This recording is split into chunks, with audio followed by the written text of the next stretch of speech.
de los padres sobre los hijos.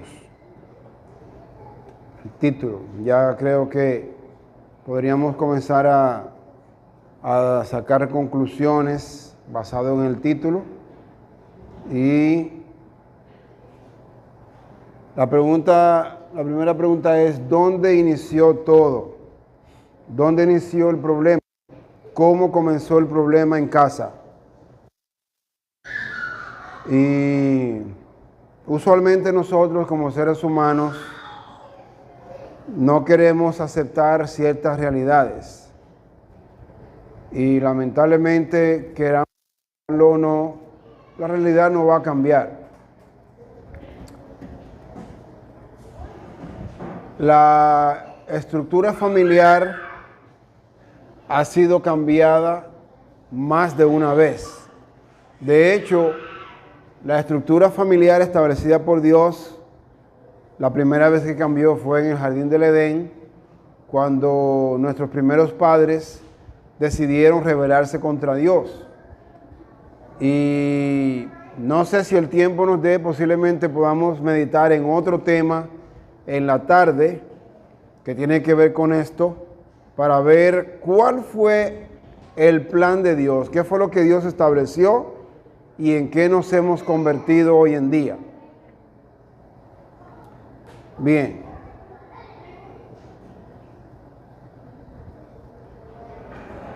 Cuando ellos comieron del árbol, encontramos esto en Génesis capítulo 3, del 11 al 14, y Dios le dijo, ¿quién te enseñó que estabas desnudo?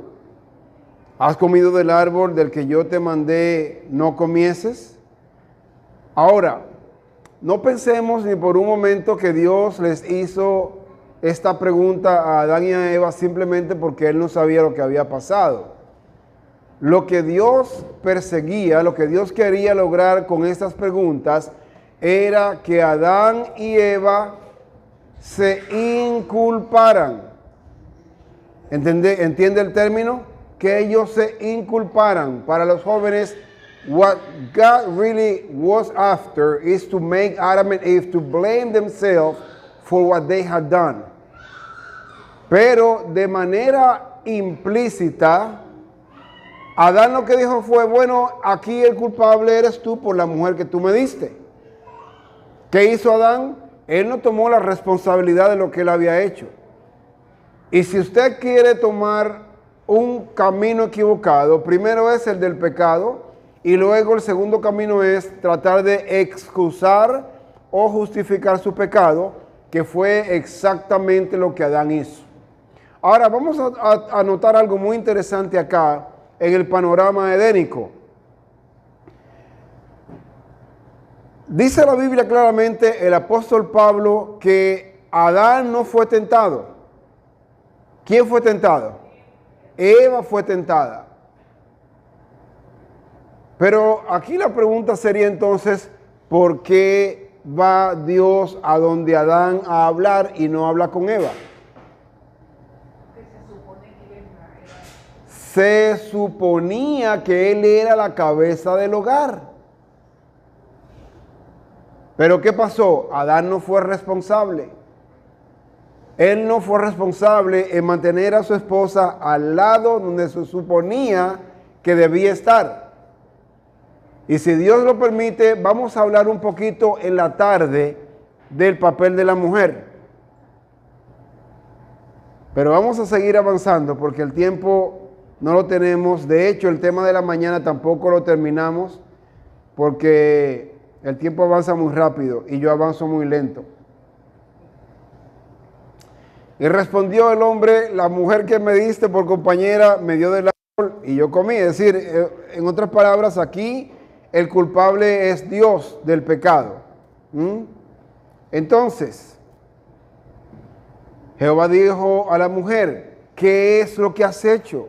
Y dijo la mujer, pues aquí el culpable eres tú por haber creado esa serpiente. La serpiente me hizo pecar, me hizo comer del árbol. ¿Creen ustedes que eso era cierto?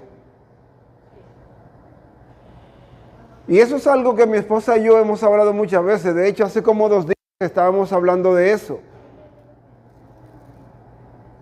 ¿Quién es el peque? ¿Es Dios o es Satanás? A ver, voy a repetir la pregunta. Regáleme su respuesta.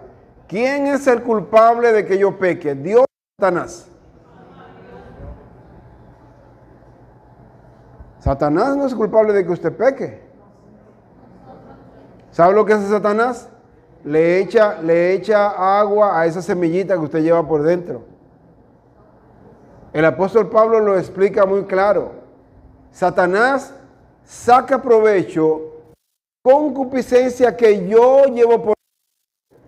Y la concupiscencia, habiendo crecido como un árbol, da como fruto el pecado, y el pecado que da fruto, la muerte, dice Pablo. Entonces, Jehová dijo a la serpiente: por cuanto esto así hiciste, maldita serás entre todas las bestias y entre todos los animales del campo. Sobre tu pecho andarás y polvo comerás todos los días de tu vida. Ok.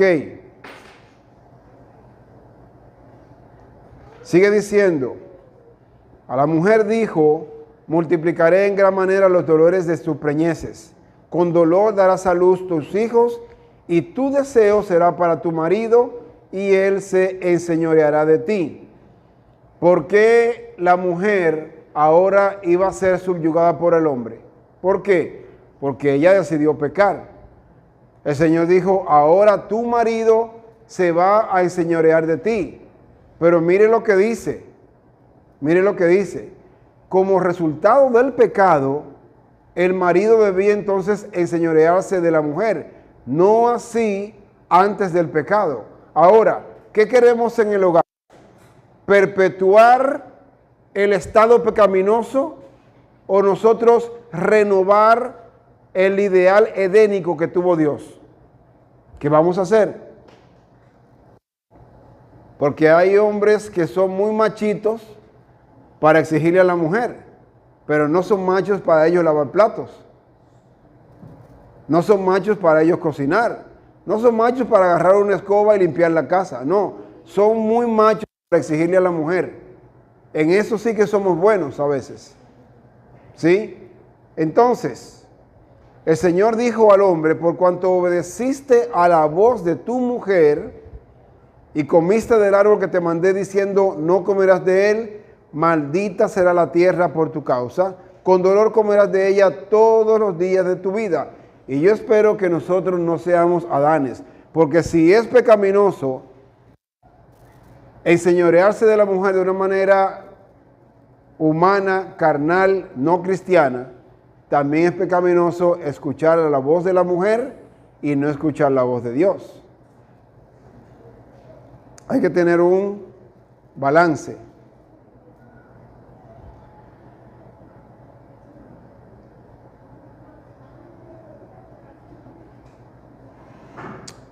Ya vimos que en el Edén ninguno aceptó su culpa delante de Dios. Antes culparon a Dios. Empezaron a culparse unos a otros. Y esto llevó a que ninguno quisiera arrepentirse de sus pecados. Esta conducta ofende más a Dios cuando yo peco y luego quiero justificar mi pecado. Y a pesar de que todo esto sucedió, de todos modos, las consecuencias no pudieron evitarlas. Si yo culpo a mi esposa por lo que pasó, o si ella me culpa a mí, de todos modos el resultado no se va a evitar. Igual que en el Edén. ¿Ok? Dios no puede ser burlado porque Él conoce las intenciones de nuestros corazones. Porque ¿qué es lo que yo quiero? Aparecer como el inocente, como el ofendido, como el bueno soy yo.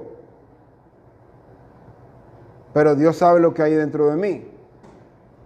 Y por más que yo quiera diferir mi culpa, el Espíritu de Dios me dirá siempre que el culpable soy yo, si yo soy el culpable. ¿Ok? Vamos a avanzar un poquito.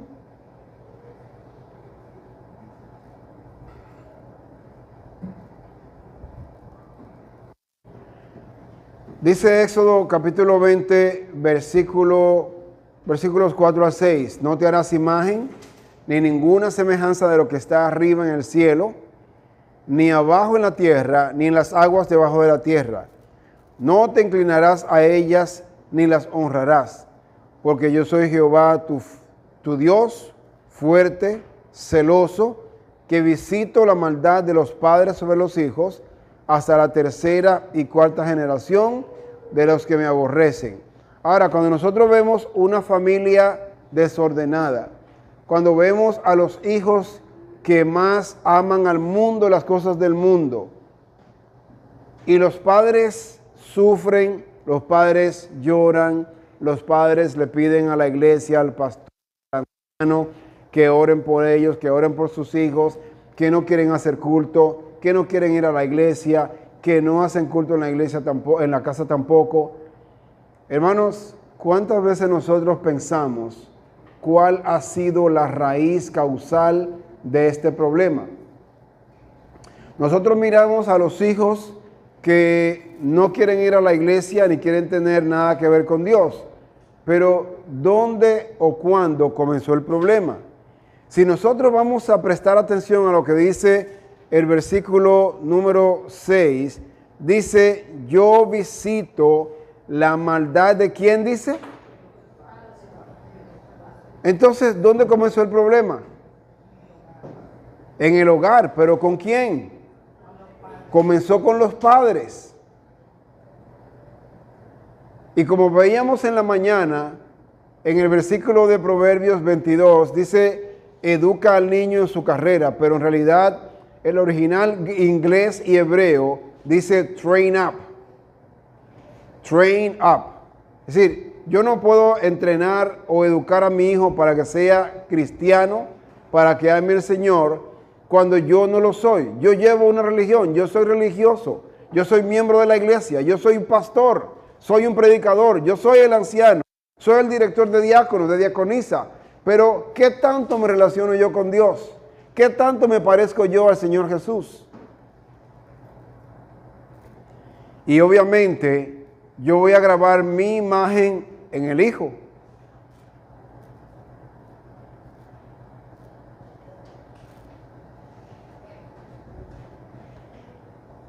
Dice, yo hago misericordia a millares, a los que me aman y guardan mis mandamientos.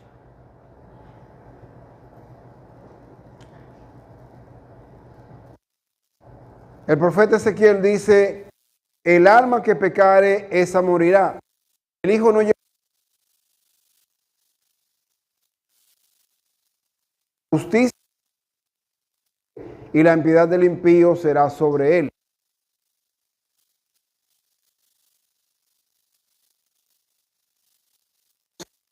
Lo que es bueno y de lo que es malo. Y ellos se inclinan hacia lo que les gusta del mundo, que a Dios no les gusta y que es malo. Entonces ellos se hacen responsables de sus propias decisiones. Entonces,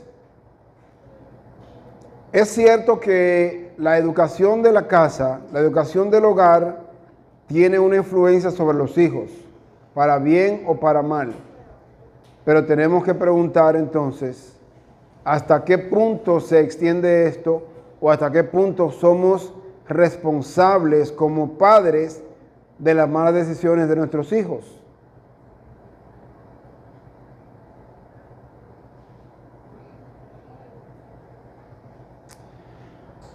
Voy a leer esta cita del Conflicto de los Siglos, que no aparenta tener relación con lo que estamos hablando, pero vamos a leerla detenidamente para poder sacarle el jugo a esta cita. Dice en la página 27, Dios aplazó sus juicios sobre la ciudad y nación hasta unos 40 años después de que Cristo hubo anunciado el castigo de Jerusalén. Es decir, Cristo murió en el año 31 y Jerusalén fue destruida ¿en qué año?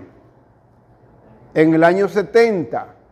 Entonces dice aquí que el Señor en su misericordia esperó unos 40 años para que sucediera lo que se había profetizado en la ciudad de Jerusalén. Ahora, regálenme su respuesta.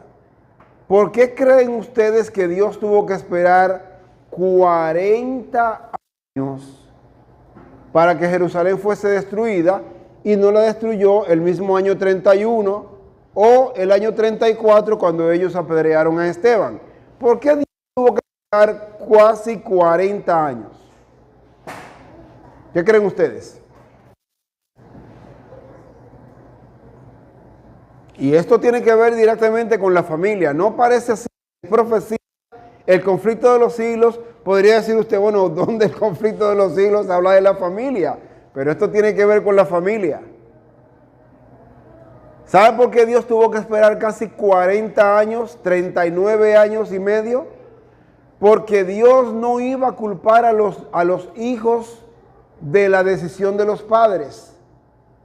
Los padres dijeron claramente, número uno, no tenemos más rey que el César. Número dos, dijeron ellos con el pecho bien grande y la boca grande, dijeron que su sangre caiga sobre nuestros hijos y sobre nosotros. Y número tres, que dijeron al final, crucifícale, crucifícale. Dios no le tomó en cuenta ese pecado de los padres a los hijos de manera arbitraria. Ahora, Dios tenía que esperar para mostrarle al universo celestial y para mostrarle a los habitantes de la tierra qué fruto o qué semilla más bien habían sembrado los padres en los hijos y qué fruto iba a dar esta semilla.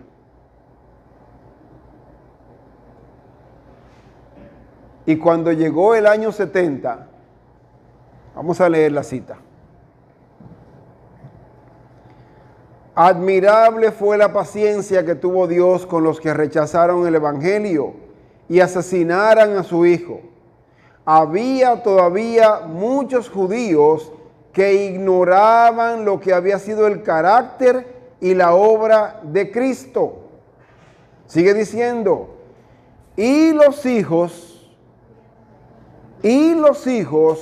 no habían tenido las oportunidades ni visto la luz que sus padres habían rechazado. ¿Castiga a Dios a un hijo de manera arbitraria por lo que hizo el padre? Esto no es lo que me muestra la Biblia.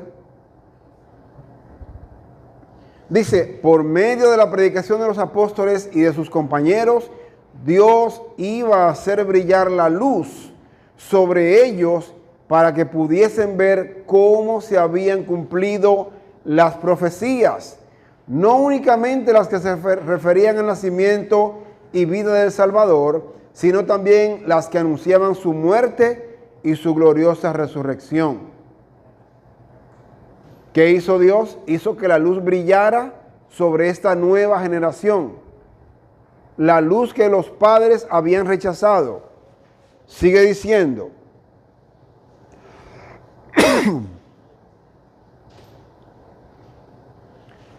los hijos no fueron condenados por los pecados de sus padres. Atención ahora, atención a esto. Pero cuando conociendo ya plenamente la luz que fuera dada a sus padres, rechazaron la luz adicional que a ellos mismos les fuera concedida, entonces se hicieron cómplices de las culpas de los padres y colmaron la medida de su iniquidad. Estamos viendo ahora como dice Dios, yo castigo la maldad de los padres sobre los hijos. No es que mi hijo cuando crezca, tu papá tomaba cerveza, ahora te voy a matar a ti porque tu papá bebía cerveza. No. Si yo fui desobediente y yo sembré esa semilla de desobediencia en mis hijos, entonces Dios lo va a esperar a que usted, niño, a que usted, jovencito, se haga un adulto, crezca, madure y tome sus propias decisiones. Y ahora, ¿qué va a hacer Dios con usted? Va a hacer que la luz brille delante de sus ojos. Y si aún así usted se decide rechazar la luz, como hicieron los jóvenes judíos, entonces usted es culpable de la sangre del Hijo de Dios también. Ya no puede echarle la culpa a sus padres.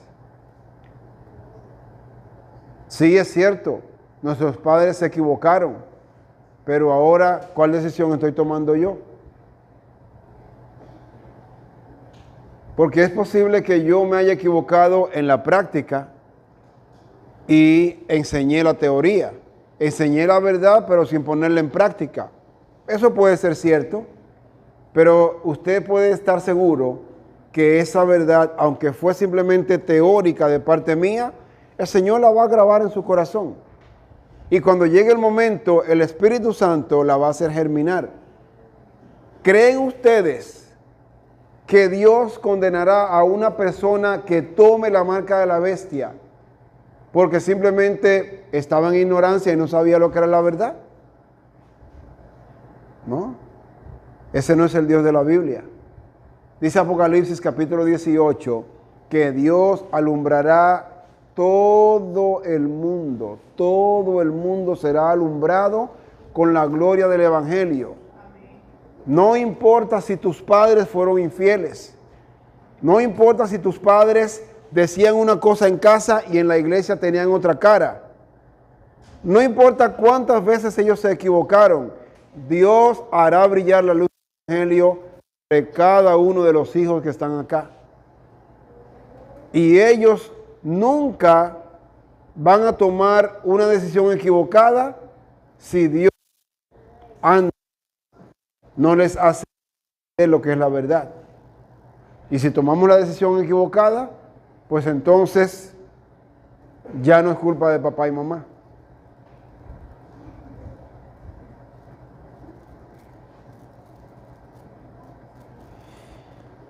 Hay una historia bíblica, y yo no tengo el tiempo, no tenemos el tiempo ahora para ir a ver todos los detalles.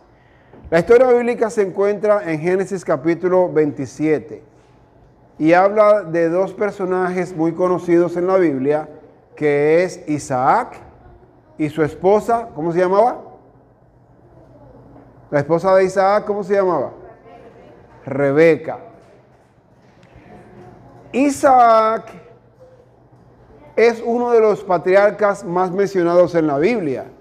El Dios de Abraham, el Dios de Isaac, el Dios de Jacob. ¿Ve? Pero Isaac, junto con su esposa, cometieron un grave error. Y por ese error, ellos trajeron un rompimiento, una ruptura, un quebrantamiento, una división en su hogar. ¿Se acuerdan ustedes el carácter de Esaú? ¿Cómo era él? ¿Se acuerdan del carácter de Jacob? ¿Cómo era Jacob? ¿Y saben ustedes por qué estos dos hermanos eran tan distintos? Inclusive no eran muy buenos compañeros. ¿Saben por qué? Porque Isaac amaba más a Esaú y Rebeca amaba más a Jacob. Lo que le estoy diciendo, todo esto está en el capítulo 27 de Génesis. Cuando tenga el tiempo, estúdienlo. Pero hermanos, terribles fueron las consecuencias de la conducta de Isaac y Rebeca. Tanto así que estos hermanos se odiaban a muerte. Y muchas personas se engañan cuando leen la Biblia pensando que Esaú se arrepintió de querer matar a su hermano Jacob. Pero hay señales en la Biblia que me dicen que Esaú nunca se arrepintió de corazón. La primera señal que vemos es que cuando por fin Jacob y Esaú se encuentran, ¿qué le dijo Esaú a Jacob? Vámonos por acá, por este camino, ven, vámonos juntos, sigamos conversando, vamos hablando. ¿Qué le dijo Jacob a Esaú? No, yo no me voy contigo. Y él utilizó como excusa que las mujeres y los niños y el ganado, que mira, que no, vamos por allí. Y le insistió y él volvió y le dijo, no, me voy por acá. Pero esa aprehensión, ese miedo o ese temor, se lo puso el Señor a Jacob en el corazón. Porque Esaú no tenía buenas intenciones con su hermano Jacob. ¿Pero por qué? El problema comenzó con Isaac y con Rebeca. Voy a leer un par de citas y casi voy a terminar porque el tiempo no nos va a rendir ahora.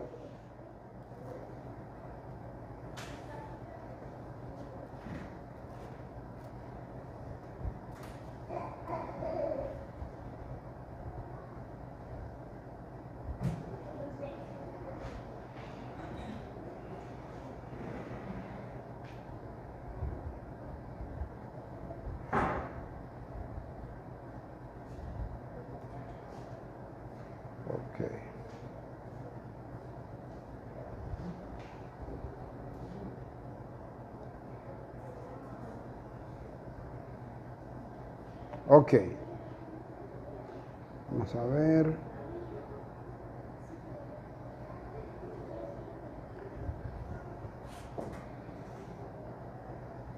Dice que Rebeca se arrepintió amargamente por lo que ella hizo. Y ustedes saben lo que hizo Rebeca con Jacob. Ella fue la que animó a Jacob a engañar a su padre y a robarle la primogenitura, la bendición de la primogenitura a su hermano Esaú. Ella se arrepintió porque en un día, dijo ella, en un día podría yo perder a mis 2 hijos. ¿Ok? Ella no calculó las consecuencias del gran pecado que había cometido.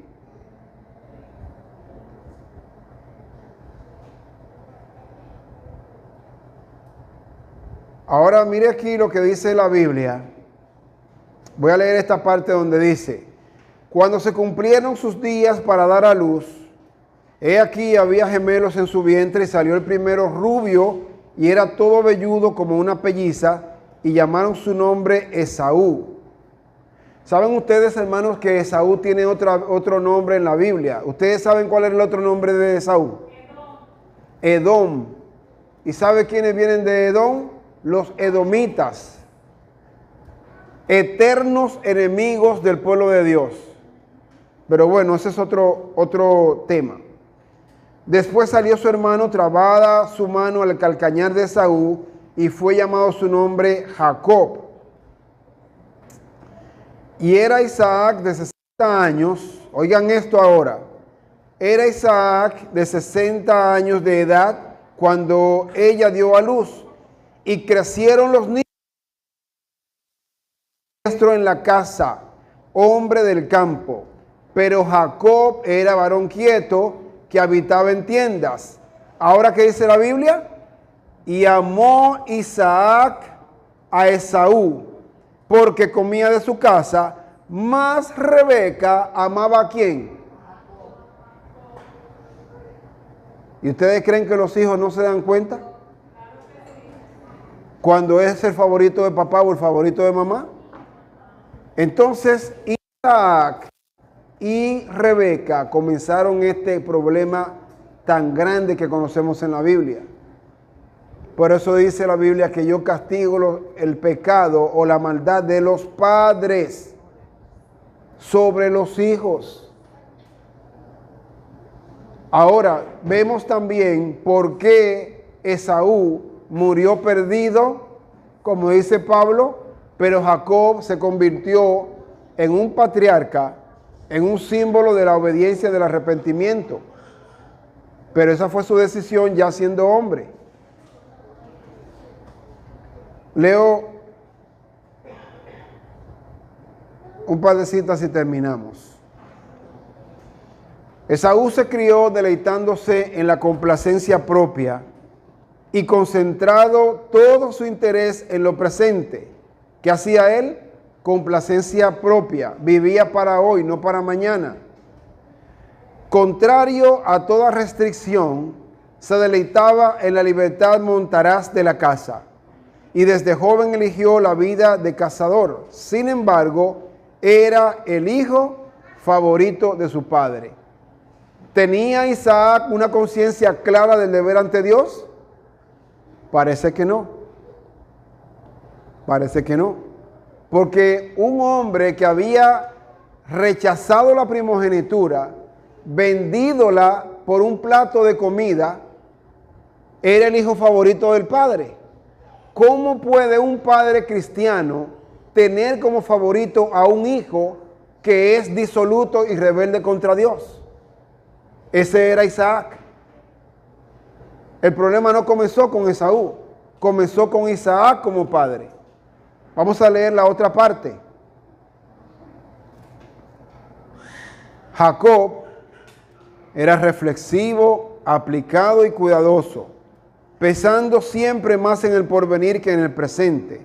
Se conformaba con vivir en casa, ocupado en cuidar los rebaños y en labrar la tierra. Su perseverancia paciente, su economía y su previsión eran apreciadas por su madre. Entonces, hermanos queridos, aquí vemos una vez más cómo se cumple la palabra de Dios. Sus afectos eran profundos y fuertes, y sus gentiles e infatigables atenciones contribuían mucho más a su felicidad que la amabilidad bulliciosa y ocasional de Esaú. Para Rebeca, ¿qué pasó? Jacob era el hijo predilecto. Entonces, pensemos en una cosa. Cuando nosotros miremos la rebelión en nuestros hijos, la desobediencia, antes de nosotros hablar con ellos o corregirlos, pensemos como padres, ¿en qué fallé? ¿Dónde fallé? ¿En qué punto me desvié del mandamiento de Dios? ¿Será que yo realmente ejercí fielmente el sacerdocio en mi familia? ¿O será que yo me conformé con seguir un patrón eclesiástico cada cierto tiempo? Pensemos en esto, porque como sucedió en el jardín del Edén, queramos nosotros aceptar nuestra responsabilidad, nuestra culpa o no, los frutos no dejarán de venir. Las consecuencias van a venir. Y lo mejor que podemos hacer nosotros es, si nos hemos equivocado, reconocer nuestra culpa y humillarnos bajo la poderosa mano de Dios. Porque cuando nosotros nos humillamos bajo la mano de Dios, dice la palabra del Señor que Él, cuando es tiempo, nos exalta. Pero si yo trato de disculpar mis errores, no hay manera que Dios me vaya a exaltar, porque Dios no va a exaltar el pecado. ¿Estamos de acuerdo? Entonces, hermanos, pensemos en estas palabras y pidámosle al Señor que nos ayude a tomar responsabilidad por nuestros actos. Y si nos hemos equivocado, reconocer nuestra equivocación y pedirle al Señor que nos ayude a corregir nuestros errores. Él es el único que lo puede hacer. La iglesia no puede. La iglesia puede orar, puede apoyarnos, pero el único que puede enderezar lo que se torció es el Señor y nadie más. ¿Ok? Si ustedes reconocen, si nosotros reconocemos que nos hemos equivocado, que nos hemos apartado del ideal de Dios, pues entonces, hermanos, vamos a tener una pequeña oración Y yo les recomiendo a ustedes que cuando ustedes lleguen a casa, pues hagan su proceso de reconciliación, ese proceso de profilaxis, de una limpieza profunda, para que Dios pueda volver a ser la cabeza del hogar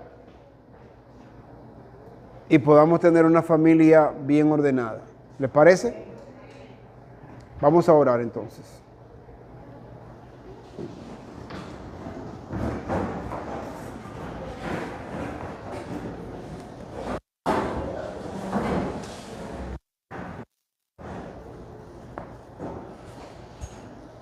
Bondadoso Padre, gracias te damos por los ejemplos del antiguo Israel, los ejemplos de Rebeca, de Isaac, de Esaú y de Jacob.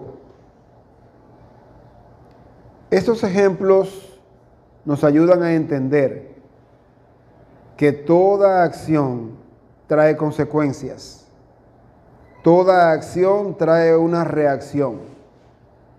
Nos ayuda a recordar que nadie vive para sí y que nadie muere para sí.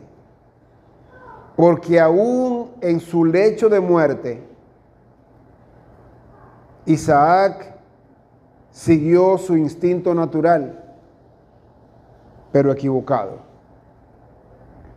Te rogamos que nos ayude, Señor, a reconocer nuestras faltas, pero también que nos ayudes a poder llegar ante el altar, a los pies de Cristo, para que Él fortalezca, reestructure, reconstruya nuestros hogares. Que no sigamos conformándonos con una religión externa, porque eso no convence a nadie. Que no nos conformemos con una religión sabática, porque eso no va a llenar los requisitos. Que tratemos con tu ayuda de ser cristianos 7 veces a la semana. Que seamos cristianos cuando nadie nos esté viendo, donde nadie nos vea, donde nadie nos conozca, donde nadie pueda levantar el dedo, nadie sepa lo que yo debo hacer. Ahí, Señor, que sea íntegra como lo fue Daniel, fiel a ti, de manera indivisa, aun cuando nadie lo estaba viendo. Que sea esa experiencia como padres para poder ayudar a nuestros hijos a que sean cristianos para la gloria de tu nombre y para el fortalecimiento y crecimiento de tu iglesia. En el nombre de Jesús te lo agradecemos, Señor. Amén.